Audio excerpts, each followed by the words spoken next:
Olá pessoal do primeiro ano, iniciando mais uma jornada de atividades e de videoaula, iniciando essa breve explicação sobre o conteúdo. Nesse conteúdo que a gente já deu uma abordagem, vocês fizeram algumas atividades em sala de aula sobre a cartografia e técnicas de construção de mapa. A gente não abordou tanto as técnicas de construção do mapa. A gente trabalhou mais a questão da cartografia, a topografia, tá certo? E nessa aula a gente vai estar abordando e resolvendo atividades relacionadas à cartografia e também as técnicas de produção, tá certo? Técnicas de construção e produção de mapa. Antes de iniciar, eu vou ler uma mensagem para vocês. Espero que essa mensagem toque aos corações de vocês, tá certo? É uma mensagem de Rick e tem a ver com o conteúdo. As palavras escritas através de seus pensamentos são mapas que vão dar ao seu eu. Então escreva e organize as palavras, depois leia que compreenderás melhor a sua vida, certo? Então tente compreender melhor os seus pensamentos, o que é você, as suas particularidades, que você vai tentar compreender quem você é, aonde você quer chegar, certo?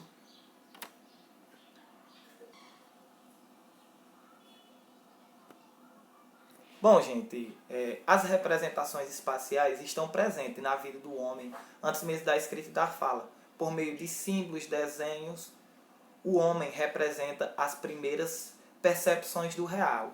Então, o homem, para se localizar, para localizar os locais que tinha caça, os locais que tinham os locais perigosos e entre outros, o homem ele já desenhava, fazia pinturas rupestres, entre outros, para mostrar. Então, as representações simbólicas ou essas representações espaciais, ela já está no cotidiano do homem antes mesmo do homem descobrir a escrita e a fala, certo? Então ele já desenvolvia essas técnicas, tá certo? De representação espacial, de representação do espaço. Podemos dizer que a cartografia surgiu por volta do ano 2500 a.C., quando foi confeccionado pelos sumérios, aqueles que criaram também a escrita, o que é considerado o primeiro mapa da história. Uma placa de barro cozida com inscrições em caracteres cuneiformes, escrita suméria, uma das primeiras escritas, certo, gente? Onde foi representado ao lado setentrional da região da Mesopotâmia, onde mostrava o rio Eufrates, tá certo, gente? Nessa representação.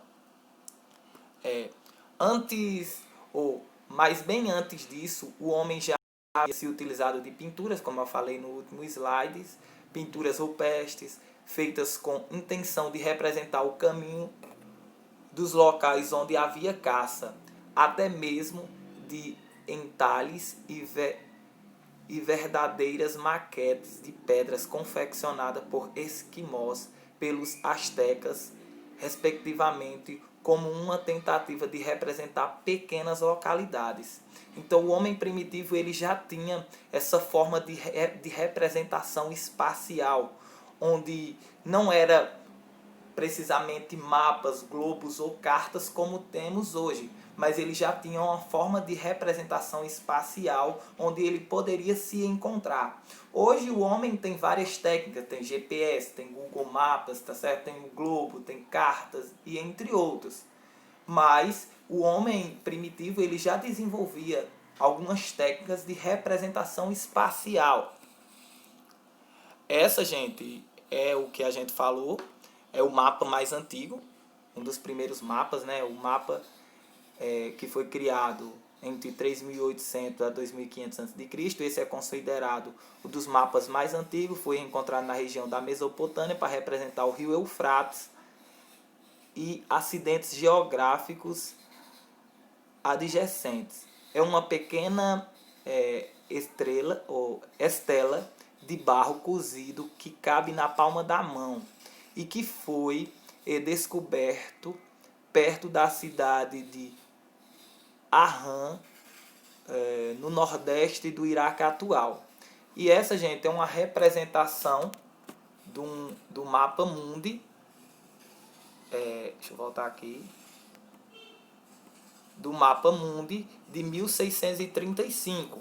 Esse mapa mundi já era composto por muitas imagens, muitas representações, imagens de santo, de monstro e entre outros, porque o homem medieval ele tinha essas representações. Então, a partir do momento, a partir de que o homem passou a desenvolver, a buscar, a fazer expedições ultramarítimas, certo? Então, pessoal, no período da expansão marítima, o homem passou a desenvolver novas técnicas de confeccionar ou produzir mapas. Por quê?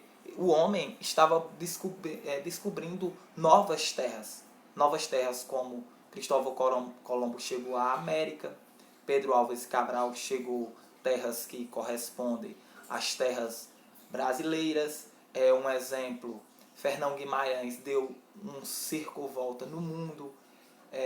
Vasco da Gama chegou ou contornou a costa africana, chegando às Índias. Então, todos esses homens, todas essas expedições ultramarítimas precisavam de mapas, precisavam de localização. E essas localizações precisavam de mapas, precisavam de locais para que eles se localizassem onde estavam, para não se perderem, tá certo?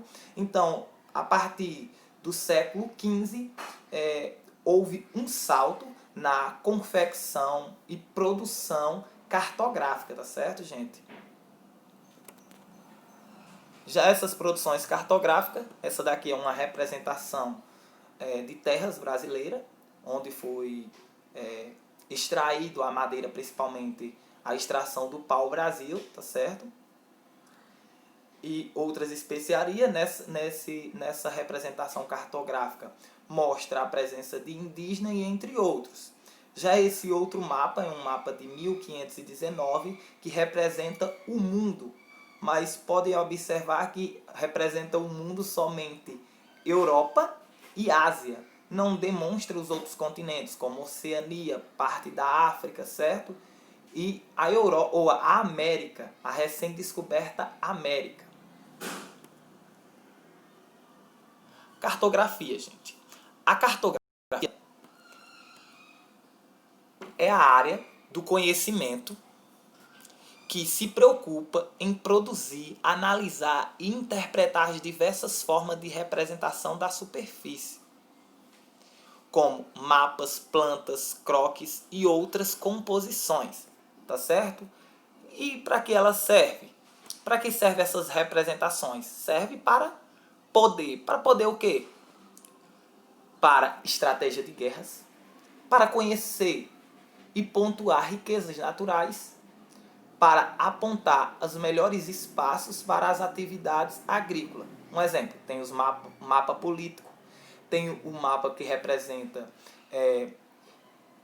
representa todo o acervo natural, tem mapas que representam as pedras, metais preciosos e entre outros. Então, cada mapa ele tem uma representação. Tem mapas que representam só os rios e entre outros, certo, gente? Mapa. Uma representação reduzida da realidade. Então, o mapa é uma representação reduzida da realidade. Todo mapa, assim como um bom texto, deve obedecer regras e em sua execução e leitura. No caso do mapa, esse conjunto de regras chama-se semiologia gráfica. Essa semiologia gráfica é todas as regras dentro de um mapa. Então, para um bom mapa ele ser confeccionado, ele precisa desses requisitos, os atributos de um bom mapa.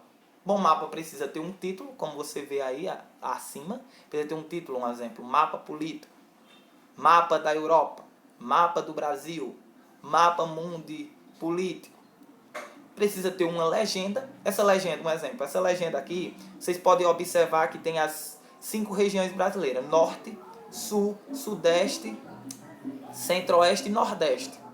Cada um é uma cor. Essa legenda vai falar que o Norte está em verde, o Centro-Oeste está em amarelo, o Sudeste está em rosa, o Sul está em roxo, e o Nordeste está numa cor amarelada, cinza. Então, a legenda ela tem que representar isso. Tem que ter uma escala, olha aqui no final. Essa escala ela pode ser gráfica ou numérica, no próximo slide eu vou mostrar. E tem que ter as projeções, que são os meridianos, certo? Os meridianos que representam o mapa. Tem que ter as linhas, seja a linha do Equador, certo?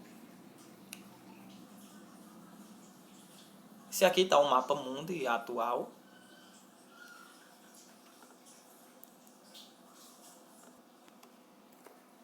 A palavra mapa é usada genérica e indiscriminadamente como sinônimo das palavras carta e planta.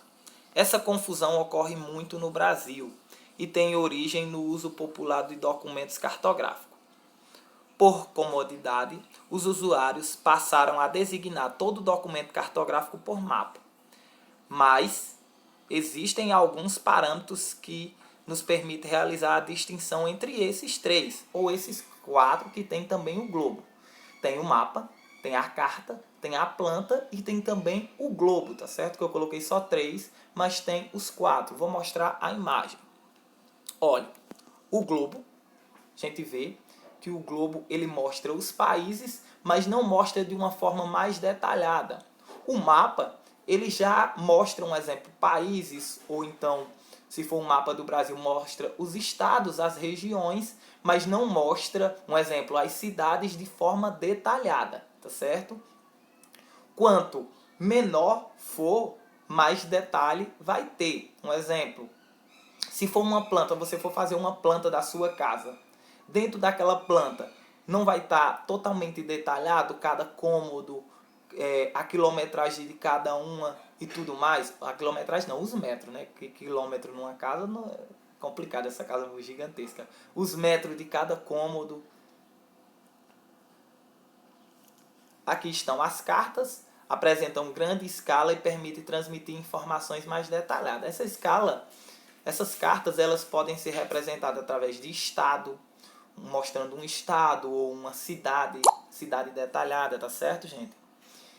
E as plantas pode ser a planta de uma cidade ou a planta de uma casa, a planta de um prédio, tá certo? Permite informação sobre um espaço menor com grande riqueza de detalhe.